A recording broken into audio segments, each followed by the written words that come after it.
Salut à tous, c'est Warren le stratège, mon New York Mangone Sebekan. Alors aujourd'hui je reviens avec un nouveau thème qui a pour titre l'Afrique, le continent le plus démembré. Alors je vais partir d'un principe tout simple, c'est que tout le monde doit parler de sa propre histoire.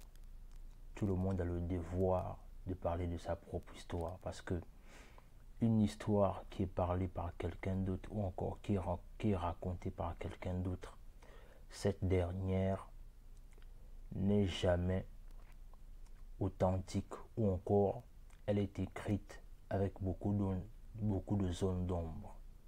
C'est la raison pour laquelle, au-delà du fait que je m'intéresse beaucoup au développement personnel, je ne peux m'empêcher d'évoquer les questions d'ordre africain parce que je suis d'abord avant tout un Africain. Et un Africain qui se respecte, c'est un Africain également qui peut s'indigner par rapport à tout ce qui se passe dans son continent. Et mon devoir en tant qu'Africain et surtout en tant que fier d'être Africain, c'est d'apporter ma pierre à l'édifice de mon continent. À travers ma petite contribution d'analyse, je soulève des questions visant à trouver des solutions pratiques sur le fait de faire avancer notre continent parce que personne ne le fera avancer à notre place. Ça, il faut bien qu'on le comprenne. Personne ne le fera avancer à notre place. Chaque Africain, peu importe là où il se trouve, du nord, du sud, de l'est à l'ouest, est responsable de ce continent qui se perd, qui se meurt, parce que trop d'Africains n'ont pas assez d'amour pour eux. Trop d'Africains vivent des vies qui ne sont pas les leurs. Et au cours de cette vidéo, je vais essayer de m'expliquer point par point afin que vous puissiez me comprendre. L'Afrique est un continent démembré spirituellement. Qu'est-ce que j'entends par là? Ce que je veux dire à travers ce propos, c'est que les Africains, ou du moins le continent africain, est un continent divisé. Divisé tant sur le plan spirituel, sur le plan économique, sur le plan éducationnel et également sur le plan social. Et dans le fait que l'Afrique est démembrée, les Africains pensent que ils peuvent recoller les morceaux de ce démembrement à travers les religions dites exportées ou encore les religions venues de l'étranger. Mais cela est une faute grave parce que les Africains ne pourront pas trouver l'origine à leurs problèmes à partir du moment là où ils mettent en avant les solutions qui ne sont pas les leurs. Je m'explique.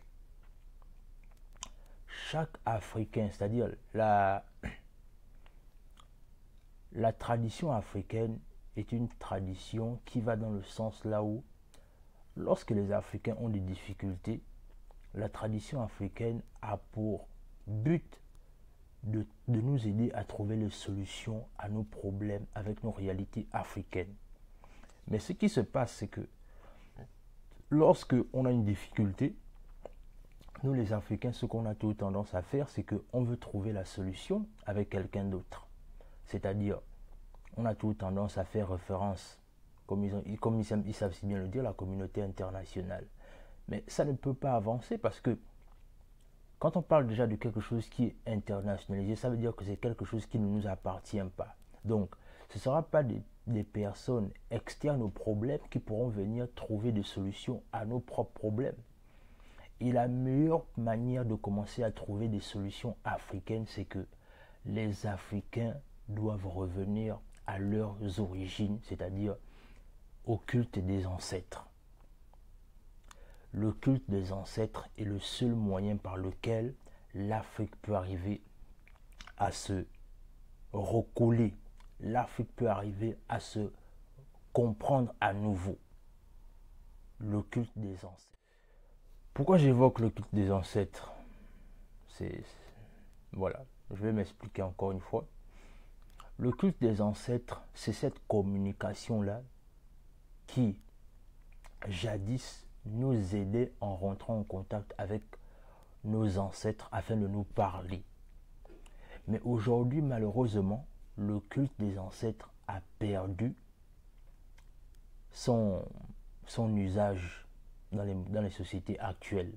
Tout ça parce que on a troqué le culte des ancêtres avec la religion chrétienne, on a tronqué le culte des ancêtres avec la religion musulmane, ce qui fait que du coup, maintenant, ce que ça apporte, c'est que nous les Africains, on n'arrive plus à communiquer comme il se doit et on n'arrive plus à trouver des solutions parce qu'on utilise des pans qui ne sont pas les nôtres. Et ça, il faut bien le comprendre. Je ne suis pas ici pour vexer qui que ce soit, mais je suis simplement en train de dire que si on veut trouver des solutions pragmatiques à nos problèmes de tous les jours, il faut commencer à comprendre que le plus important et dans l'immédiat, c'est que les Africains doivent avoir une même culture, une même tradition et une même façon de prier. Quand je dis une même façon de prier, c'est dans le sens là où les Africains, je prends un exemple simple. On parle aujourd'hui de problèmes de démocratie en Afrique. Mais il faut bien comprendre les choses dans son contexte. C'est que si on veut résoudre le problème de la démocratie en Afrique, on ne peut pas apporter un système européen pour résoudre le problème de démocratie en Afrique. L'Afrique, par habitude, est un continent d'union des communautés. Ça veut dire que, par exemple, si on veut parler de démocratie, on parle de démocratie en fonction des réalités africaines. Qui est celle-ci? Qui est celle je ne sais pas comment trouver l'expression, mais c'est au niveau des tribus en fait. C'est-à-dire la manière dont on gère nos villages et nos tribus, c'est la manière dont on doit parler de démocratie et de gestion de la cité. Regardez un peu ce qui se passe actuellement dans le monde. Les Africains et les États africains sont la copie mal copiée, ça il faut que je le dise ainsi. Les États africains sont la résultante d'une copie qui n'a pas marché et c'est-à-dire les Africains ont tellement voulu copier l'étranger que du coup ils se sont perdus dans le concert des nations. Ce qui fait qu'aujourd'hui les Africains sont dans le concert des nations, les Africains sont les derniers de la classe. Et vous savez pourquoi nous sommes les derniers de la classe? C'est parce qu'on veut vivre comme les autres. Alors qu'on doit d'abord accepter le fait qu'on est différent. Trop d'Africains vivent dans le déni. Si on commence à accepter qu'on est différent et que dans cette différence, il y a ce qu'on appelle, il y a une volonté de vouloir se découvrir, de vouloir s'ouvrir aux autres. C'est dans ce sens-là qu'on va commencer à aller de l'avant. Mais si nous on pense qu'on va vouloir régler nos problèmes en calquant ceux des autres, on ne va jamais trouver les solutions. On ne va jamais trouver les solutions. Et c'est la raison pour laquelle, si ça continue comme ça, on sera toujours derrière. Les Africains doivent apprendre à comprendre que même si il peut arriver qu'on se mélange, mais on est différent. Encore une fois, je vais bien le dire. Il peut arriver qu'on se mélange aux autres, mais on reste différent. Ça veut dire quoi être différent? Ça veut dire que en se mélangeant aux autres, on peut se mélanger aux autres parce que nous sommes des êtres humains, mais on est différent dans la manière de voir les choses, dans la manière de les comprendre et dans la manière de les appliquer. Si tu ne peux pas comprendre d'abord que tu es différent, ça ne peut pas avancer. Et c'est la raison pour laquelle les Africains doivent arriver à comprendre qu'on est différent et que tant qu'on ne va pas comprendre qu'on est différent et qu'on va vouloir toujours se mélanger par force, ce qui va arriver, c'est qu'on va se faire humilier, comme on le voit un peu partout. On va se faire tabasser, comme on le voit encore un peu partout. Et on va se faire tuer. Alors que, à partir du moment là où tu comprends que tu es différent, ça te rend plus prudent. Ça te rend plus réfléchi. Et ça te rend plus stratégique. Ça, c'est le véritable problème déjà que je tiens à souligner, c'est que comprendre qu'on est différent, au-delà du fait qu'on peut se mélanger. Mais non, par rapport au fait que l'Afrique est un continent démembré spirituellement, ce qui est important, c'est parce que l'Égypte antique nous a déjà raconté comment est-ce que l'Afrique a été divisée, mais en même temps encore, cette dernière nous démontre encore comment est-ce que on peut reconsidérer, comment on peut recoller les morceaux de l'Afrique qui est divisée, qui est démembrée en fait. Mais le véritable problème, c'est parce que les Africains ne connaissent pas leur histoire. Les Africains ne connaissent pas leur histoire. Le principe simple, c'est que souvent quand tu parles même de l'histoire africaine, bien de la tradition africaine avec quelqu'un, tu as l'impression que tu parlais des choses qui n'ont rien à voir avec l'Afrique. J'ai même envie de dire comme si tu parlais des choses du Vietnam en fait. Alors que si les Africains étaient juste un peu curieux, quand je parle de curiosité, c'est dans la curiosité de connaître son histoire, pas celle des autres. Je dis, si les Africains étaient un peu curieux de connaître un peu plus leur histoire, je pense que on arriverait à recoller les morceaux dans les quatre coins de l'Afrique. Le véritable problème, c'est parce que les Africains connaissent plus l'histoire des autres que leur propre histoire. À la base, ce qui est intéressant, c'est quoi? C'est-à-dire que c'est toujours important d'abord de savoir ton histoire avant de vouloir maîtriser celle de l'autre. Parce que l'histoire de l'autre ne sert que, j'ai envie de dire, de culture générale en fait. Mais tu ne peux pas, en aucun cas, tu ne peux pas maîtriser l'histoire de l'autre et après, ta propre histoire, tu tâtonnes. Tu tâtonnes, c'est pas possible. Comment est-ce que on veut arriver à se porter dans le concert des nations si on ne peut même pas se baser sur nos traditions et nos cultures pour résoudre notre propre problème? Regardez un peu ce qui se passe avec les États africains lorsqu'il y a un problème. La première chose à faire, c'est que on va appeler la communauté internationale. Mais c'est normal que les Occidentaux continuent toujours à piller l'Afrique. C'est normal. Parce que les Africains eux-mêmes d'abord ne veulent pas comprendre que tant qu'on ne va pas se connaître et qu'on ne va pas connaître notre potentiel, on n'ira jamais loin. On n'ira jamais loin. On pourra nous enseigner, comme je vois maintenant tout ce qui se passe actuellement, qui est une bonne chose en soi, c'est-à-dire le leadership, le management et tout ce qui va avec. Mais je pense pour ma part que un meilleur leader ou une personne qui veut bâtir un leadership sérieux et solide doit d'abord connaître qui il est avant de s'ouvrir aux choses des autres. Et même, laissez-moi même vous dire ceci, c'est que les termes qu'on entend maintenant aujourd'hui, leadership, management, tout ce qui va avec, mais nos ancêtres, ils appliquaient ça à la lettre sans pourtant qu'on sache ce que ça voulait dire en termes de concept aujourd'hui. À l'époque, on avait nos grands-parents qui arrivaient à gérer des villages tout entiers sans pourtant qu'il y ait de discorde. Et on parlait de cette démocratie, mais en Afrique, on avait nos propres termes, on avait nos propres expressions, parce que ce sont des choses qu'on vivait déjà. Mais pourquoi on veut rendre ça si grand lorsque c'est quelqu'un d'autre qui nous apporte cela? Ça, c'est ce qu'il faut comprendre. Les Africains doivent comprendre une chose, c'est que l'Afrique ne se développera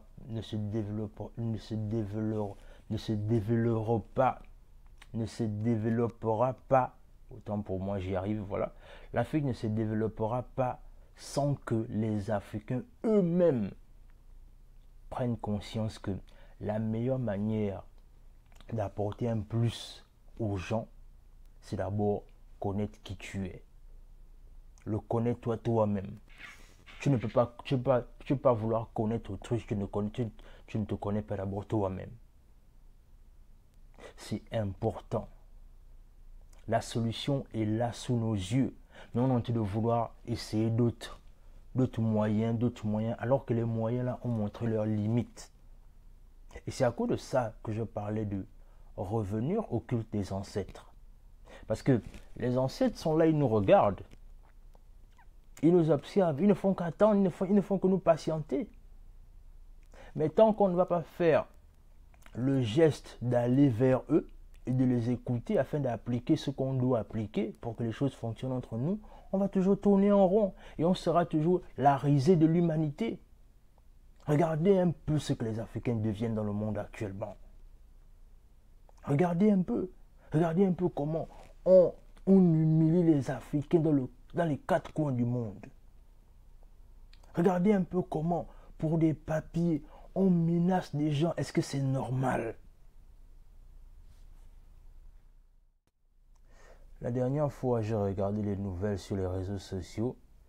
J'ai vu un compatriote africain qui s'est donné la mort parce que on lui avait retiré les papiers pour quelque raison que ce soit. Mais moi, personnellement, cette histoire m'a amené à réfléchir, en fait. Ça m'a amené à réfléchir parce que moi-même, je vis à l'étranger. Mais je réalise une chose, c'est que ici, c'est pas chez moi. Et conscient du fait qu'ici, c'est pas chez moi, je fais tout pour mener une vie raisonnable. Je fais tout pour respecter les lois du pays dans lequel je suis. Et je le faisais même quand j'étais dans mon propre pays. Mais je reste convaincu d'une chose, c'est que si un jour, les choses se faisant et qu'on me demandait de rentrer chez moi, je veillerai à ce que prendre ce genre d'initiative ne sera pas la solution. Parce que ce qu'il faut comprendre, c'est que ce genre de comportement-là est simplement la résultante du fait que nous-mêmes déjà les Africains, on a rendu l'Afrique, j'ai envie de dire ça comment? On a rendu l'Afrique comme étant quelque chose de chaotique en fait. Parce que on voit une chose, c'est que repartir en Afrique, oh non, c'est la misère qui m'attend, c'est la souffrance qui m'attend. Oui, ce sera ça qui t'attend. Mais chez toi, reste chez toi. Ça veut dire quoi? Ça veut dire que aujourd'hui tu te donnes la mort alors que tu avais une place dans ta famille. Aujourd'hui tu te donnes la mort alors que tu étais important. Certainement tes parents t'aiment. Il y a des gens qui prennent soin de toi. Mais parce qu'on te demande de rentrer chez toi, tu te donnes la mort. Est-ce que c'était la solution? Je ne suis pas là pour te juger. Mais je tiens simplement à rappeler à chaque Africain qui est à l'étranger que lorsqu'on est venu se chercher à l'étranger, que ce soit pour les études, peu importe les raisons pour lesquelles on est venu se chercher, mais au bout d'un certain temps, il faut avoir les pieds sur terre et il faut apprendre à valoriser où on revient. Parce que personne ne va valoriser notre continent, notre place. Personne ne le fera à notre place. C'est à chacun de prendre conscience que voilà ma terre, voilà ce que je dois apporter. Donc, que chacun comprenne une bonne fois pour toutes que toutes les fois que tu vilipendes l'Afrique, toutes les fois que tu négativises l'Afrique, c'est toi-même que tu négliges. C'est toi-même que tu négliges. Que les Africains commencent maintenant à allumer leur cerveau. Et c'est comme je tiens à le rappeler que la meilleure façon d'allumer son cerveau, c'est de commencer à réaliser que tu es différent. Que tu n'es pas forcément comme tout le monde. Au-delà du fait que tu es un être humain, mais tu es différent. Et je tiens à marteler sur le fait que on va aller tourner dans les religions des autres. Mais à la fin de la journée, c'est toujours important de revenir chez soi. Parce que c'est chez soi que tout a commencé.